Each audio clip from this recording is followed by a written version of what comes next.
আসসালামু আলাইকুম এভরিওয়ান, সবাইকে স্বাগতম জানাচ্ছি নতুন একটি রেসিপি দেখার জন্য। আজকে আমি আপনাদের সাথে শেয়ার করব ডিম দিয়ে ছোলা বুটো ভুনা। ভীষণ মজার একটা রেসিপি।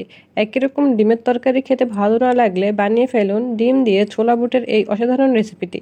খেতে কিন্তু ভীষণ রকমের মজা লাগে আর রান্না করাও অনেক সহজ। যারা ছোলা বুট খেতে পছন্দ করেন তাদের ভালো লাগবে আমার আজকের রেসিপিটি। আমি আজকে খুব সহজভাবে এই রেসিপিটি শেয়ার করব, তাই ভিডিওটি না টেনে সম্পূর্ণ দেখুন আর আমার চ্যানেলটাকে সাবস্ক্রাইব করে রাখুন। সো ভিউয়ার্স, চলুন তাহলে বেশি কথা না বাড়িয়ে ছোলা বুট দিয়ে ডিমের এই নতুন রেসিপিটি দেখে নেওয়া যাক। ভীষণই মজার একটা তরকারি। চলুন রেসিপিটি শুরু করি।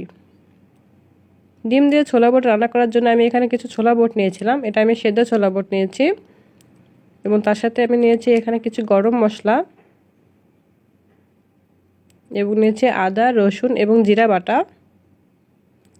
নিয়েছি হলুদ, মরিচ এবং লবণ, কাঁচামরিচ এবং পেঁয়াজ কুচি। নিয়েছি আলুটাকে আমি কিপ করে কেটে নিয়েছিলাম এবং নিয়েছি 2টা ডিম, সেদ্ধ ডিম। তারপর আমি একটা প্যানে তেল দিয়ে তেলটাকে খুব ভালো করে গরম করে নেব। একটু সামান্য পরিমাণে হলুদ দিয়ে ডিমটাকে ভেজে নেব। ডিমটাকে এভাবে ভেজে নিলেই ভালো। ডিমটাকে আমি যতক্ষণ না ভাজা হয় ততক্ষণ একটু উল্টে পাল্টে দিয়ে ডিমটাকে খুব সুন্দর করে ভেজে নেব। ডিমটা যখন কালার চেঞ্জ হয়ে পুরোপুরিভাবে ভাজা হয়ে যাবে তখন আমি ডিমটাকে উঠিয়ে রেখে দেবো এক সাইডে এবং আবার কিছুটা তেল দিয়ে দিব এবং দিয়ে দেব গরম মশলা এবং তার সাথে দিয়ে দিব পেঁয়াজ এবং কাঁচামরিচ কুচি দিয়ে আমি সবগুলো উপকরণ খুব ভালো করে ভেজে নেব। পেঁয়াজ আর কাঁচামরিচটা যতক্ষণ না নরম হয়ে আসে ততক্ষণ আমি খুব ভালো করে ভেজে নেব। যখন নরম হয়ে আসবে তখন আমি দিয়ে দেব আদা, রসুন এবং জিরা বাটা এবং তার সাথে দিয়ে দেব হলুদ, মরিচ এবং লবণ। দিয়ে আমি সবগুলো উপকরণ খুব ভালোভাবে কষিয়ে নিতে হবে। ছোলা বুট রান্না করার সময় কিন্তু এই মশলাটা আপনি যত সুন্দর করে কষাবেন ছোলা বুটটা কিন্তু খেতে ততই ভালো লাগবে।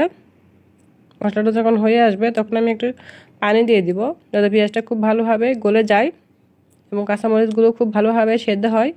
এই জন্য আমি মশলাটা রেডি করে নিয়েছি। মশলা তেলটা যখন উপরে আসবে তখন কিউব করে কেটে রাখা আলু দিয়ে দিব। আলুগুলো দিয়ে আমি আলুগুলোকে খুব ভালো করে মশলার মধ্যে রান্না করে নেব। বেশ কিছুটা সময় আমি রান্না করে নিয়েছি। আলুটা যখন একটু নরম হয়ে আসবে তখন আমি সেদ্ধ করে রাখা ছোলা বুটগুলো দিয়ে দেবো এই আলুটার মধ্যে। দিয়ে সবগুলো উপকরণ আবারও খুব ভালো করে মিশিয়ে ভাজা ভাজা করে রান্না করে নিতে হবে। আমি প্রায় 2 মিনিটের মতো এরকম নাড়াচাড়া করে ভেজে নিয়েছি যাতে তেলটা খুব ভালোভাবে না লেগে থাকে এবং ছোলা বুটটা খুব ভালোভাবে মিশিয়ে যায়। তারপরে আমি পানি দিয়ে দিব পরিমাণ মতো। পানি দিয়ে একটু নাড়াচাড়া করে নেব। নিয়ে আমি ঢাকনা দিয়ে আবারও সবগুলো উপকরণ খুব ভালোভাবে রান্না করে নেব। আমি প্রায় 5 মিনিটের মতো রান্না করে নিয়েছি সবগুলো উপকরণ। 5 মিনিট পর ঢাকনা তুলে আমি দেখে নিয়েছি যে রান্নাটা হয়েছে কিনা এবং রান্নাটা অনেকটাই প্রায় হয়ে এসেছে। আমি একটু নাড়াচাড়া করে দিব। এমন এই সময় আমি দিয়ে দিব ডিম, কেটে রাখা ডিম দিয়ে দিব। আমি ডিমটাকে কেটে নিয়েছিলাম আর এইভাবেই কিন্তু ডিম কেটে দিলেই ভালো হয়। আপনারা যদি গোটা দিতে চান দিতে পারবেন। তারপরে আমি ঢাকনা দিয়ে ঢেকে নিয়েছি। রান্নাটা হয়ে গিয়েছে এবং পরিবেশনের জন্য উঠিয়ে নিব। ডিম দিয়ে ছোলা বুটের এই ইউনিক রেসিপিটি ভীষণই ভালো লাগে। এই রান্নাটা এরকম করে তরকারি দিয়ে ভাত খেতে কিন্তু ভীষণই রকমের মজা।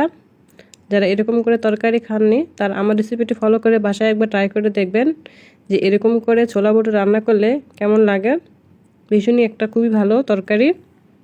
আর আমার রেসিপিটা যদি ভালো লেগে থাকে তাহলে অবশ্যই আমার চ্যানেলটাকে সাবস্ক্রাইব করবেন এবং পাশে থাকা বেল আইকনটি বাজিয়ে দিবেন যাতে আমার চ্যানেলের সম্পূর্ণ ভিডিও সবার আগে আপনার কাছে চলে যায়। Thank you watching my video.